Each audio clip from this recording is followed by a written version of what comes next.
But it's a place called Haven. I'm sure it's in Colorado. It would probably make sense since there's a weed dispensary there. That was like one of the first things I saw. I was like, oh my god, there's a weed dispensary. I was like, what a crazy time. And I'm quite sure Alex even uses the line herself. She's like, what a time to be alive. And I'm like, wow, maybe not for everyone, just some states. Not everywhere, unfortunately. But that's not what we're talking about. We're not talking about weed. We're talking about the town of Haven.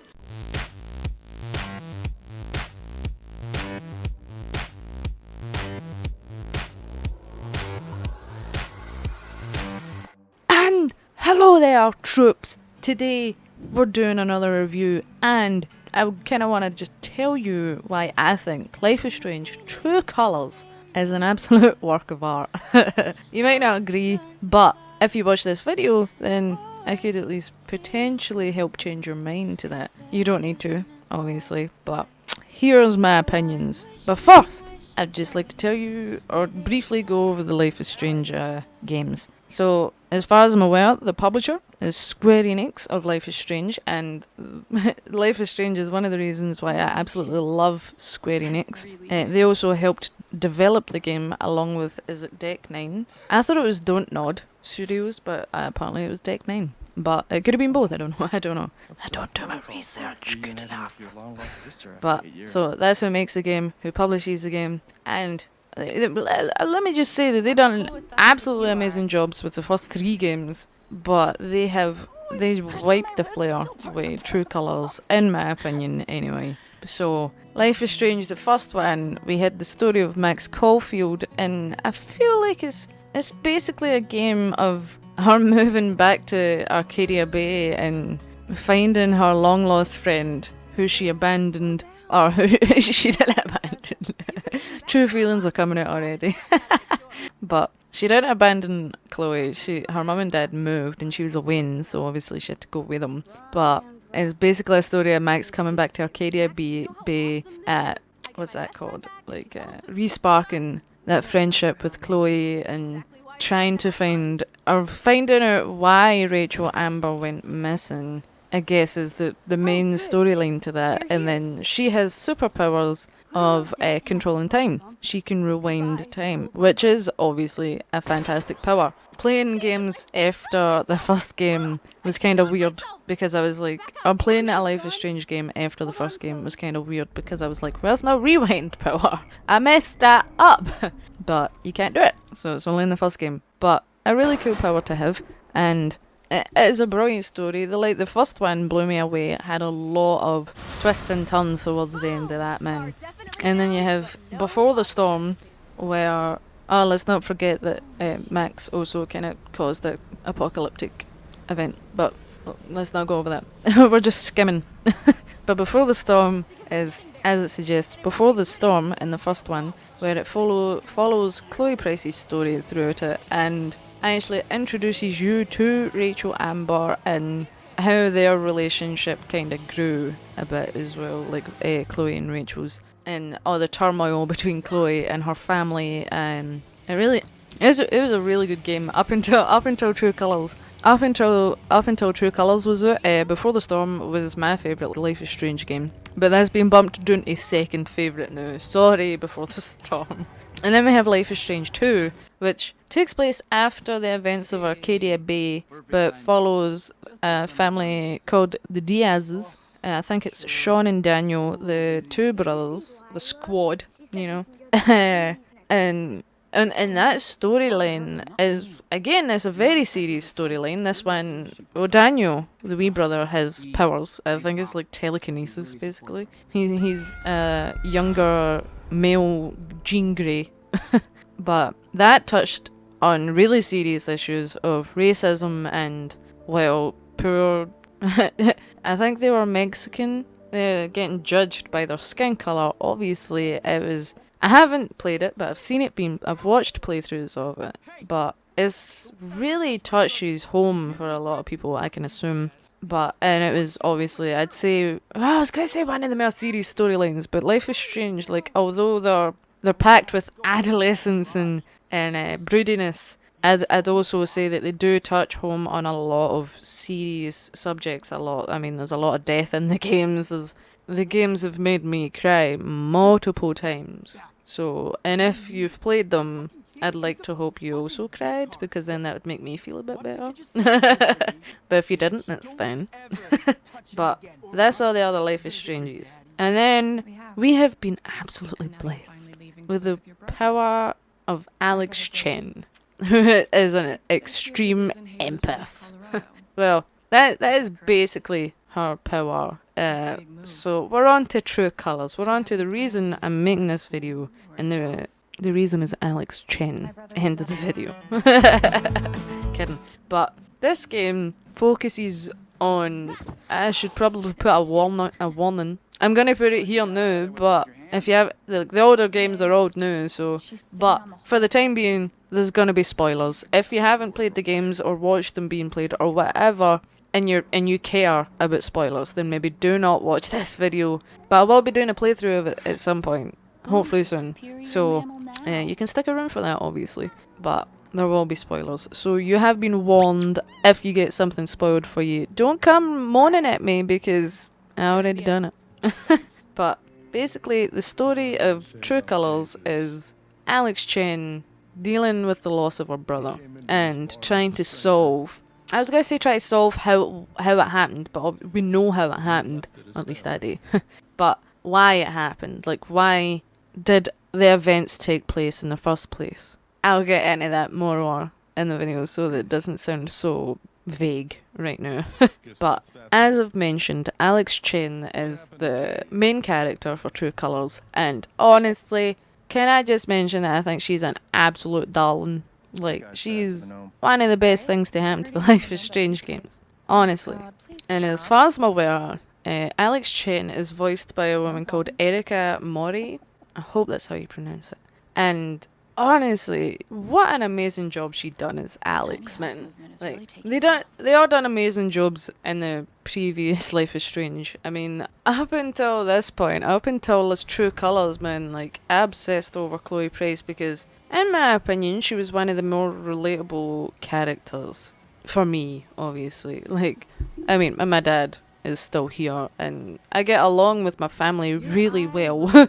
Unlike poor Chloe. But I guess I just mean because she was like a teen punk. She had a lot of angst. She's got a lot of anger there. And I was kind of like that as a teenager. Fuck, I'm kind of like that as an adult. But that's another subject. But Chloe Price was my be all or end all when it comes to game characters, man. But I'm kidding. I get really involved. I get really attached to game characters. Because good writing, you know? Well done, Square Enix, for getting me obsessed. But then they came in here with a multitude of just wholesome characters, by the way. Like, in True Colours, man. The characters alone make the game. I know that might sound obvious to you, but like in the original Life is Strange, the first game, there was a lot of characters that I didn't really like, or it's not that you don't like, it's just it feels like sometimes there's no point in talking to them because they don't offer anything to the story.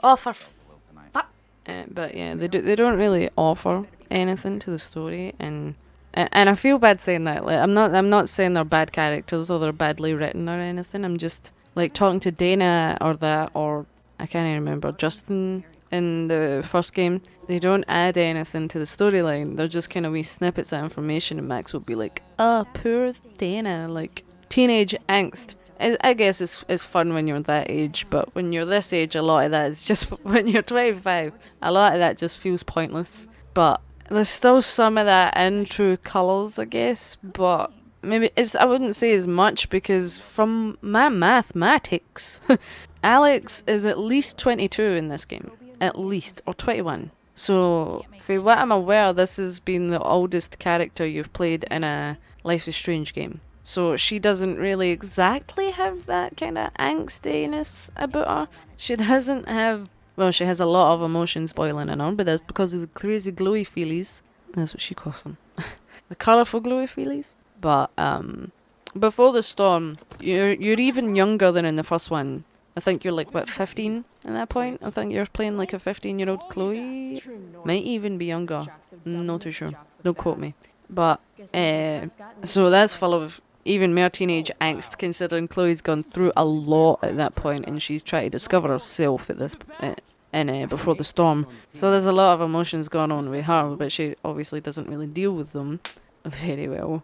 Unless you count smoking weed, dealing with your problems, then she does a great job.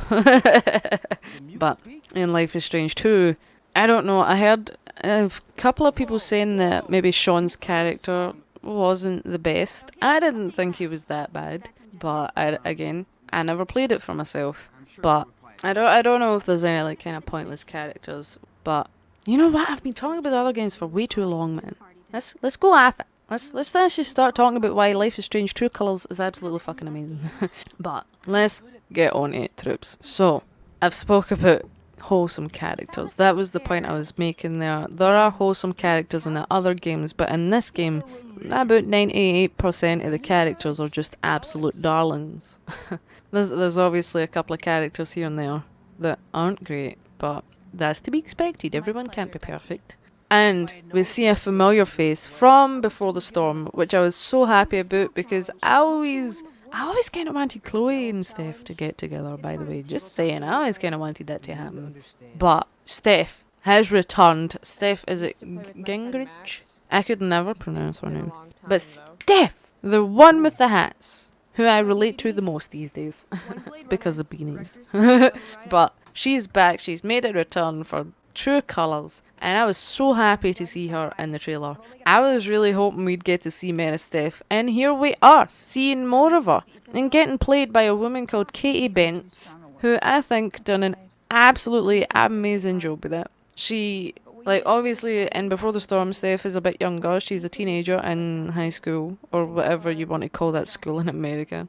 College, whatever. But I don't know if she's older or younger than Steph at this point, than Alex in True Colours, but I'm going to assume she's in her early 20s at least, or maybe mid-20s. So, and I feel like you can kind of tell that in the way that the actress has done the work. I think that's amazing. So thank you, Katie Bentz, for doing an absolutely brilliant job on bringing Steph back. And thank you. And then we have... I'm going to start with Ryan as well, because Steph and Ryan are like your two best buddies. And we have Ryan Lucan, man. Ryan, and I will tell you, I've thought this many times while playing this game. Whenever I'm playing games, I will always mainly choose, if there's romance options, to romance the woman, of course. But I will tell you something. Ryan Lucan, he is a goddamn sweetheart.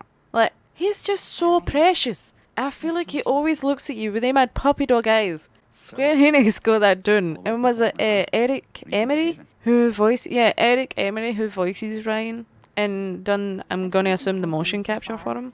What a great job you done on making us empathetic with Ryan. And oh my god, honestly, whenever I'm playing the game and you know that scene where Steph and Ryan are talking and he's reliving that memory of him and Gabe, and it's like the way he looks at Alex, it's like pure innocence, man. It's just so wholesome. I really love Ryan. He's such a well-wrought character. He's just so good. He's so nice. He's like, you're gonna need help, Alex. And also, by the way, when he has his fucking breakdown, oh my god, I was in tears, man. Like, honestly, as soon as he started crying, I was like, oh, Ryan. It's fucking heartbreaking. Let me know if you felt the same. My eyes are wild on the news if I'm greeting just thinking about him. And then we have the kind of minor, they're no like in the background, because there are background characters that you hear about but you don't really know who they are. But we have Riley, Mac, Eleanor, Charlotte and Ethan, Ducky and Diane, and Pike the policeman. Jed. How could I forget about Jed? God, did I say Jed? Jed is Ryan's pop. He's done. Yeah, I think that's like kind of the main characters of the game so far. I mean, for briefly, the end of the game, you also have Alex's mum and dad, but they are minor characters in this. which is kind of a shame. I mean, I like what they done, but I would have liked to have perhaps seen more of it. But that's just me. But yeah, I think those are the main kind of minor characters, the ones that obviously aren't that aren't Alex, Steph, and Ryan and Gabe, because we have Gabe, who I think is the last person I've mentioned. Gabe is Alex's brother, and he's the reason that Alex came to this lovely town of Haven in Colorado, I think. I think it's Colorado, don't quote me. But Gabe and Alex were separated by the home care system, or the care home system. And they finally reunited years later after Gabe tracking Alex down, and Alex went to go live with them. And it was great. It was a good choice. So, and obviously throughout this whole game, you're kind of made to feel like, oh, you're made to believe and feel that, oh, Gabe was trying his hardest to start a new life, and he just wanted Alex to be a part of that life. So I see what you're doing, Square Enix, and it fucking worked. Obviously it worked. I'm sure that's the main characters. I would go into more detail, but you'll see more when I play the playthrough, or if you watch your own playthroughs. But there are a couple of heartbreaking stories, and amongst all these people, like you've got lovely old Eleanor, who, and I'm not gonna give everything away, but she has Alzheimer's, and boy does that hit home very hard. I'd say that was maybe what that was. I got Gabe's death spoiled for me before I played the game. Spoiler alert: Gabe dies. Sorry. Now you know how it feels. But I warned you at the beginning. Hush. So if that hadn't been spoiled for me, I would have probably got really upset about that. But since it got spoiled, I didn't really get that upset about it. So on my first playthrough, to me, the most upsetting part of that was Eleanor's Alzheimer's. It was really... I've never seen a game so far. I've played a lot of games, but I've never seen one that has a story like this in it, where you get to help her try and retrace her steps because she's forgotten something, obviously. And it's so wholesome. The fact that I haven't even mentioned Alex's power. Alex's power is extreme empathy, where if somebody's feeling an emotion strong enough, then and Alex is close to them, she will also start feeling that emotion. So it's like absorbing emotions is what her power is, basically. So the part with Eleanor, I think, is where I was going. But you get to see her fear, and basically, once you get close enough, you kind of see why she's scared. And honestly, it's just so heartbreaking that you get to see why she's scared. And yeah, it's just a really... I remember the next day after playing that, I was telling my family, and I was like, guys, Square Enix have done it again. They've broken my heart once again. Because honestly, it was just so upsetting, the Alzheimer's storyline. But if you've played it or saw it, let me know what you think of Eleanor's story. And one of the most heartbreaking bits is that she forgets that Gabe died. And fuck me, is that emotional, man. You can decide to either remind her or just kind of let her get on with it and not remind her, obviously.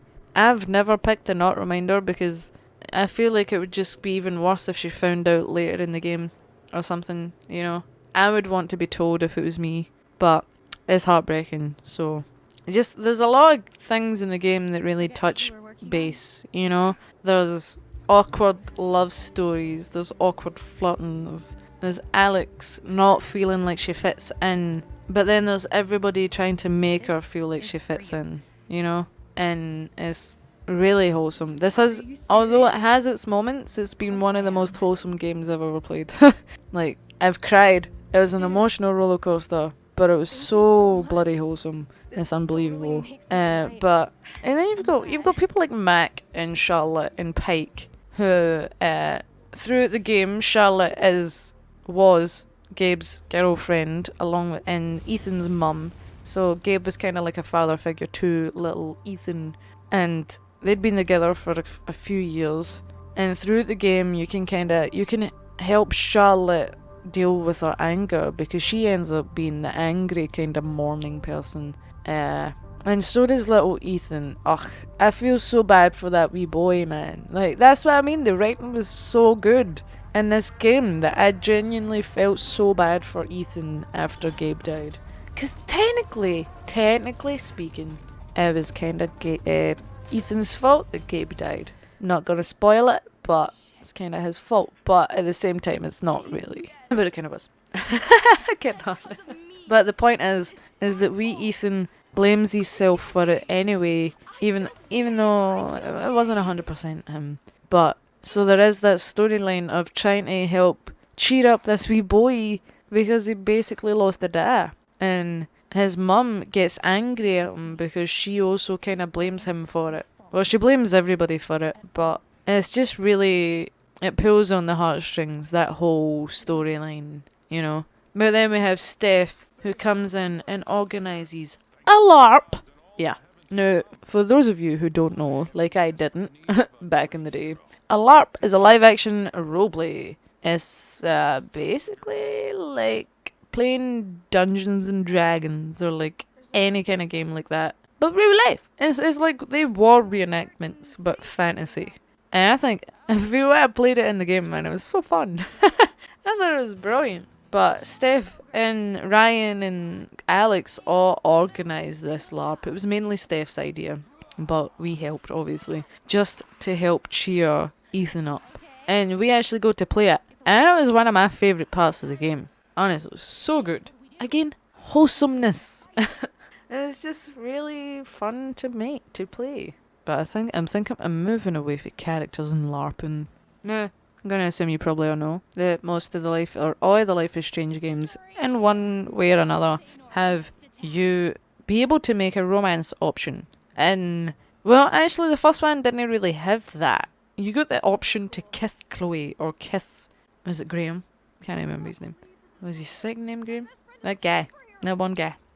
But it wasn't really a romance option. Whereas in Before the Storm, you got the chance to like go balls to the wall with Chloe and Rachel and just confess how Chloe feels.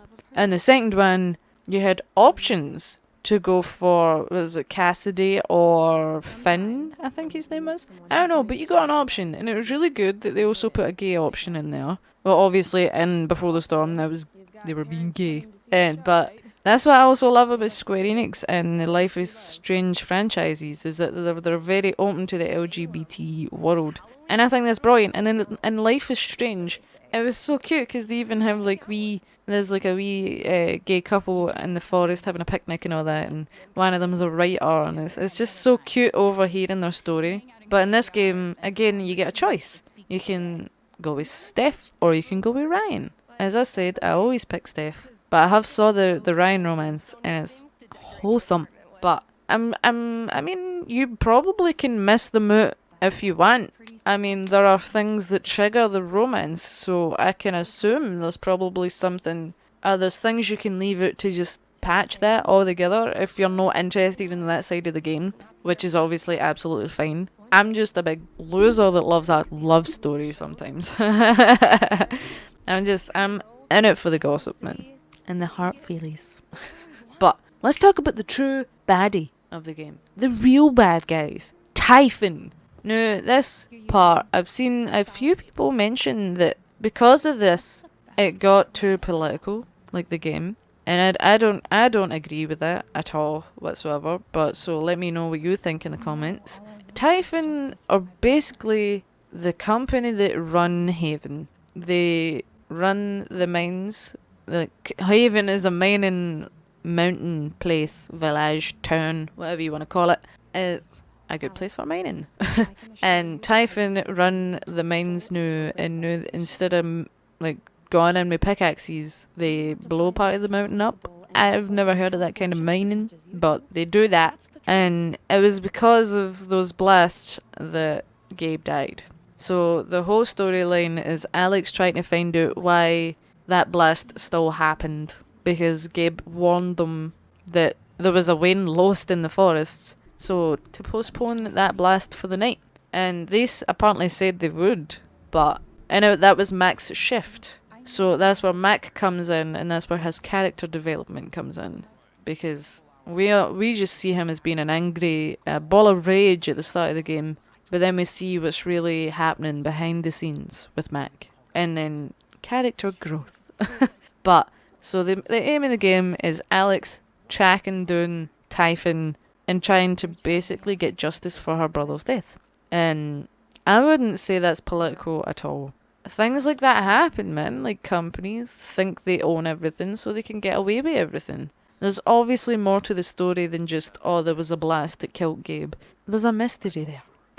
But I don't want to spoil absolutely everything for you, so the ending of the game is still pretty mysterious. I saw a video, and you know, the way that I got Gabe's, I know that I'm kind of going all over the place here, but I'm really trying to like just get information out instead of making this last forever like it probably is going to. But the way that Gabe's death got spoiled for me is because I saw a video, I think posted on Twitter or something, and it was like, oh, why did Gabe have to die? Or why did the brother have to die? So that's how I found out.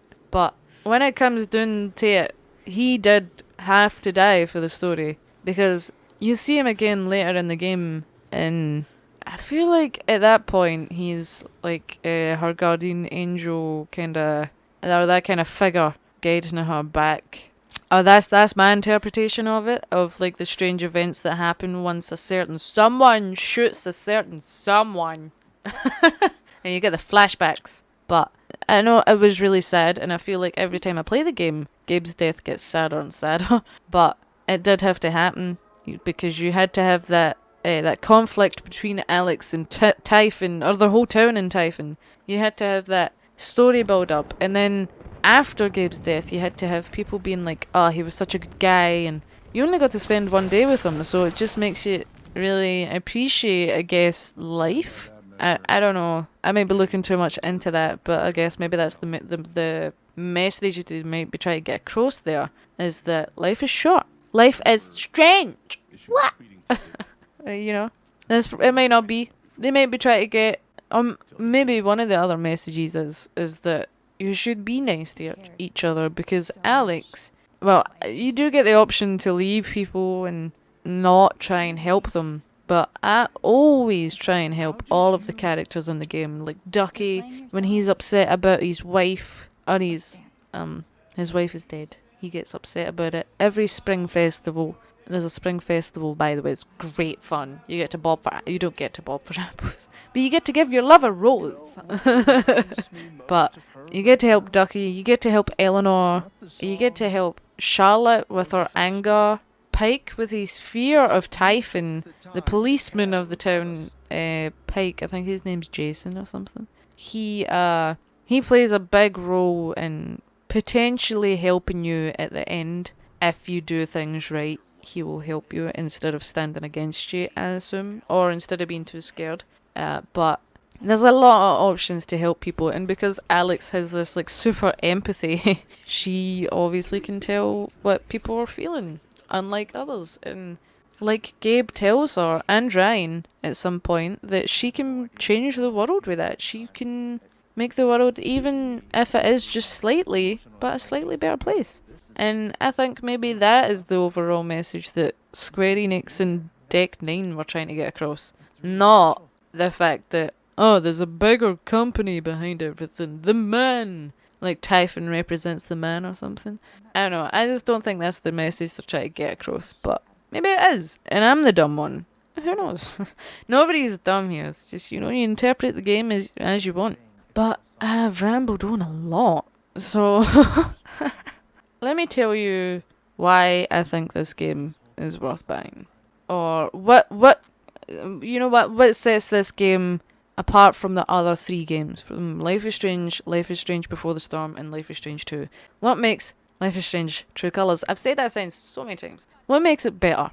And I've took a note that in the first one, you see Max helping Chloe find Rachel. You see her trying to get to the truth of what is the main point in the first game again? And basically try to take down Jefferson and all that. Yeah, I'd say the main story of Life is Strange 1 is Max helping Chloe try to find Rachel is the main purpose of that. But in that game, although you have powers to rewind time, you don't really deal with the emotional side of it. Nothing is said about the emotional side of things. And it's really weird because if you mess a conversation up, then one of the characters commits suicide. no one deals with the emotional baggage that comes with someone you know committing suicide. So, as much as it's heartbreaking, I feel like it kind of maybe pulls you away from the story a wee bit. And the fact that she's just like, oh, I'm gonna get revenge for Kate. Like, no. If that was my pal, like, my friend has had a couple of attempts at it, and it is heartbreaking. So, I don't know. I don't have a rewind power, so maybe that's why I didn't get, or why I didn't just, meh, on you go. Maybe, maybe that's why I found it more upsetting, because I couldn't rewind time. I don't know. But and then in the second game, as I've mentioned, you've just got a lot of Chloe's angst and her and Rachel kind of, I guess, maybe trying to discover who they are as people. And I guess maybe Chloe discovering her sexuality. I don't know. I feel like that was kind of like a sub-story to that game. Or again, you can patch that. Like, it isn't a mandatory storyline. That can all be ignored if you want, if you're not interested in that kind of shit. But again, Chloe's dad dies before you don't see that. Oh, well, actually, you do in the first one. It's fucking heartbreaking. But her dad dies, her best pal leaves her, her ma moves on to another guy, her step douche, David, I think his name is. There's a lot of feelings that are brewing around there, and they don't really get dealt with. And then, well, I guess in the second one, it's maybe more on a serious note on how, I guess, the white man oppresses people of colour. But that is the initial storyline behind Life is Strange 2. And for what I have saw, I guess Sean's acting is maybe a bit lackluster, you know, like, it's a really serious situation, but then again, he's a teenager, and his wee brother's a wee boy, so I guess it's harder for them to process their emotions, maybe. I don't know. Waynes are better at processing emotions than adults think, so, but they don't really deal with the emotional side of it, you know, like their dad gets shot by a policeman and they get blamed for it, and then they're on the run for the rest of the game. So it's a very serious subject matter, but very little feelings getting dealt with, you know. Whereas in True Colours, that's all the game is about. It's about dealing with your feelings, dealing with the emotional side of life, and even using that to help other people around you. So it's a very, very serious message. But they're all serious messages, but in my opinion, True Colours dealt with the emotional side of the games a lot better. Obviously, that was Alex's power to begin with. But you know what I mean? It was just, I guess the writing was a lot better this time around. I don't know, some of the lines are a bit cheesy in Before the Storm in the first game. But can I just mention that Alex's one-liners are fucking quality sometimes. Like, there was one line, and she sees like a big steering wheel of a ship, and she's like, "Yee," and I cannot stress this enough. Ha. And that's the funniest line in the game, man. It's so good. I was flared by that line for about 10 minutes. I just think Alex is a really relatable character. Now that we're kind of in the older side of life instead of teenagers, she's just really relatable. I mean, I don't come from a broken home, unfortunately. Or, like, you know what I mean? But she's just, her attitude is relatable, I guess.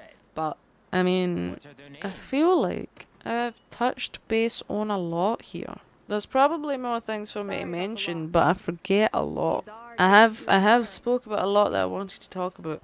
I don't know, I was a bit apprehensive to play this game at first because, as I mentioned, I was a bit obsessed with Chloe Price and Rachel Amber. I was kind of wanting a wee in between that storyline to find out what went wrong, basically. And what the leading up to Rachel's disappearance. I kind of wanted a game about that, but part of me is kind of glad they didn't touch on that storyline again. We've already had 2 stories that involved Chloe, and she's even mentioned, depending on what storyline you pick, in Life is Strange 2. But I was also kind of hoping for maybe a wee kickback in this, in Life is Strange True Colours, but I guess we got Steph. So what more can you ask for? I think everybody who worked on this game, the voice actors, the motion capture people, the developers, the writers, the writing assistants and all that, you know, just everybody who works in the game, writing directors and all that. You've all done an amazing job in this game. And the more I got into it, the more I was just blown away by each chapter of the game. As I said, I was apprehensive because it was new characters, it was a new setting, but honestly, the whole game was surprise after surprise. The ending shocked me, by the way, I guess the end of the fourth chapter shocked me with Jed. You know, that whole stuff. And then I always thought there was something about Diane, by the way. Like, I always thought she looked like she was up to something. I'm just suspicious of everything. But let me know what you think of the game if you've played it. And if you've not played it, would you play it? Would you like to give it a try? I guess you don't even need to play the other games to play this. I was saying that to a friend the other day, that you don't need to play the other ones. I mean, it would maybe help to play Before the Storm so that you know who Steph is. But even then, you don't really need to, because she never mentions anything about Arcadia Bay. So she mentioned Seattle, but that was about it. And we've still got the DLC for Steph, Wavelength, coming out on the 30th of September. Cannot wait to play that, by the way. I really want to play as Steph, so really looking forward to that. Let me know what you think. Hopefully, maybe by the time that's out, I should be starting this playthrough. I don't know. But, troops, I think I'm going to wrap it up there. And you know what you can get from this video? That basically I bloody love Life is Strange True Colours. I cannot tell you how many screenshots I've took of that game because the artwork of the game is just absolutely divine. The lighting, for a game that isn't like, is an artwork kind of game, you know what I mean? It's just stunning. The lighting is beautiful, honestly. So, visuals are obviously a major plus for this game. Storyline plus. Cute romances plus. Friendships, by the way, absolute plus. Ryan and Steph, if you don't even choose to romance them, they're still your absolute best friends, and it is so cute. How they all support each other and all do wee things together is fucking adorable.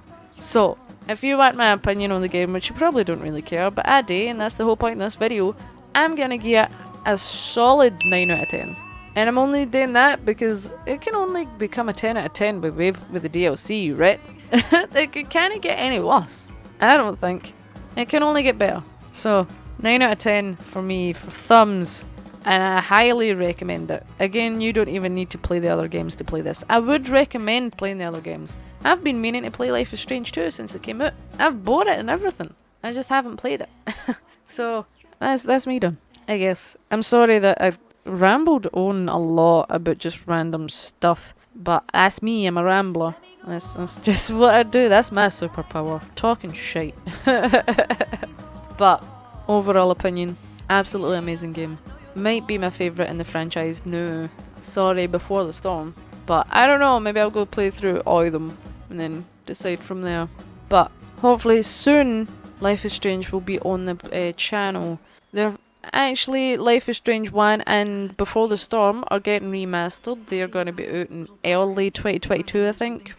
It got put back. It was supposed to be out this side of the year, but that got put back for the Wavelength DLC, from what I've heard. So I would also love to put them on the channel because I can't wait to see them be remastered. I think it's going to look absolutely spectacular because when you play them now, or like when you played them back then, they looked amazing. But then when you play True Colours and then go back to the original, you can tell it's an older game. So I'm really looking forward to seeing how it looks. Seeing little Max Caulfield cause trouble and Chloe be angsty. So let me know what you think of this video, please, troops, in the comments below. And if you've played the game, let me know what you think of the game. Is it your favourite, or do you think it wasn't as good as I'm making it out to be? Just let me know what you think of True Colours. Have you played the other games? Let me know. And are you looking forward to the DLC that's out next week? Whenever this is out. Oh, it's out on the 30th. So let me know if you're looking forward to that too. And the remakes. So until then, troops, whenever you are, dear night, I hope you're having a good one. And until next time. I think I just said that. I want you to stay clean, stay safe. Oh, fuck. If you're still with us, I would really appreciate it if you sub to the channel. If you haven't already, smash your subscribe button. And smash the like button. And put your little notification bell on so that you know when more episodes are out. Or so that you know when the series starts and when more reviews are out. So, we're leaving it there. Finally, thank fuck. Get rid of your thumbs. Get out of here, thumbs. You're boring the fuck at me. Thank you. Thanks for listening, troops. We're out of here.